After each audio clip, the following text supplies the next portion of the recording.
When I was announced as one of the winners of the top 3, I think it was more of like unbelievable. I never in my wildest dream thought that I would make it to the top 3 because wow, the ideas of those ladies, like ladies are working out there and they have amazing ideas. And when I heard that I came out 3rd, it was amazing. I think it only sunk in the next day that actually we did so well. What inspired me to actually enter the competition was, firstly, a friend of mine sent it to me. So it was first word of mouth, and they just said, you are the perfect candidate.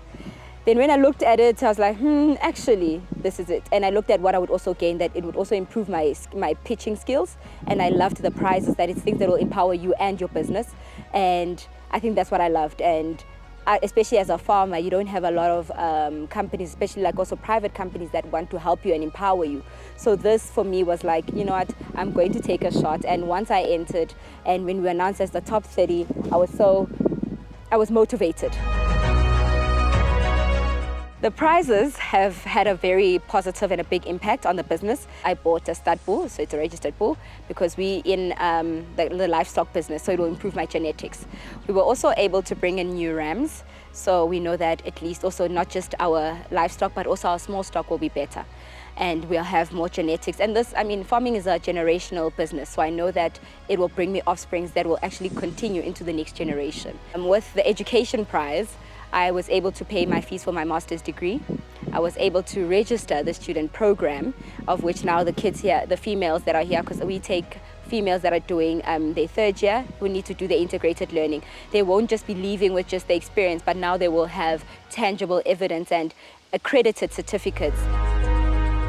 The obstacles that I still face as a farmer, especially being female and being young, is it's harder for people to take you seriously. And also because it's a male-dominated space and predominantly white, it's so difficult for them to, when you have to first mention numbers or who you work with or what you do in order to be taken seriously compared to the male counterparts. So me being in the male-dominated space, again there, you need to work extra harder, like in any industry, but with farming, it's even harder. And again, I also feel because it's so labor and capital intensive, we don't have any, we haven't received any grants or any funding. It's all purely from our own pockets, you know. So it's difficult and it's hard because seeds, imports is expensive. Making sure that the machinery is all working is expensive, and ensuring that our animals are still top-notch and the vaccine schedules are up to date, it's a lot.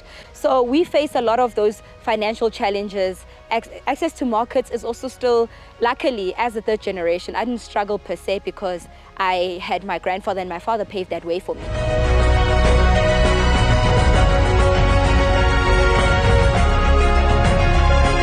Jacaranda FM.